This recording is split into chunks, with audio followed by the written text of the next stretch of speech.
पाहुयात बळीराजाला मदतीच्या हात या संदर्भातल्या बातम्या। शेतकऱ्यांना सरसकट मदत करणार, पंचनाम्यांवर कार्यवाही सुरू। ड्रोनवरील असो वा मोबाईलमधील फोटो, सगळे पंचनामे मान्य करू, मुख्यमंत्री फडणवीसांची माहिती। मुख्यमंत्री फडणवीसांकडून माढ्यातील दारफळ गावातील पूरस्थितीचा आढावा। दिवाळी अगोदर सरकार शेतकऱ्यांना मदत देणार, फडणवीसांचं शेतकऱ्यांना आश्वासन।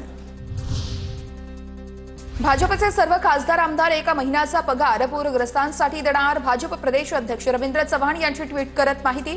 महायुती सरकार पूरग्रस्तांच्या खंबीरपणे पाठीशी उभं, रवींद्र चव्हाणांचं ट्विट। अजित पवारांचा मोठा निर्णय, राष्ट्रवादीचे सर्व मंत्री आमदार खासदार 1 महिन्याचा पगार पूरग्रस्तांसाठी देणार, हा पगार मुख्यमंत्री सहाय्यता निधीत जमा करणार, सुनील तटकरेंची माहिती।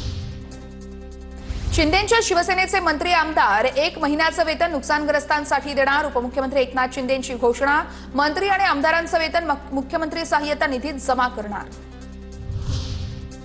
कुठल्याही निकषांच्या चौकटीत न लावता ओला दुष्काळ जाहीर करा, मनसे अध्यक्ष राज ठाकरेंचं मुख्यमंत्री फडणवीसांना पत्र। किमान एकरी 30,000ची मदत करा, राज ठाकरेंची मागणी। खासदार सुप्रिया सुळेंनी घेतली केंद्रीय कृषी मंत्री शिवराजसिंह चौहान यांची भेट, पूरस्थितीची पाहणी करून माहिती देत चौहान यांना महाराष्ट्रात येण्याची विनंती केल्याचं सुप्रिया सुळेंची माहिती। महाराष्ट्राला मोठ्या पॅकेजची गरज असून केंद्रानं मदत करावी, सुळेंची मागणी।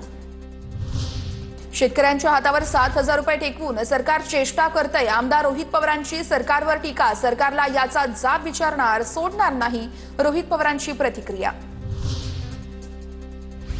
शेतकऱ्यांना नुकसान भरपाई देण्यासाठी सरकारनं तातडीनं निर्णय घ्यावा, फडणवीसांनी कर्जमाफीचं आश्वासन दिलं, आता वेळ आली आहे। याआधी झालेल्या नुकसान भरपाईची थकीत रक्कम वितरित करा, आदित्य ठाकरेंचं मुख्यमंत्र्यांना पत्र।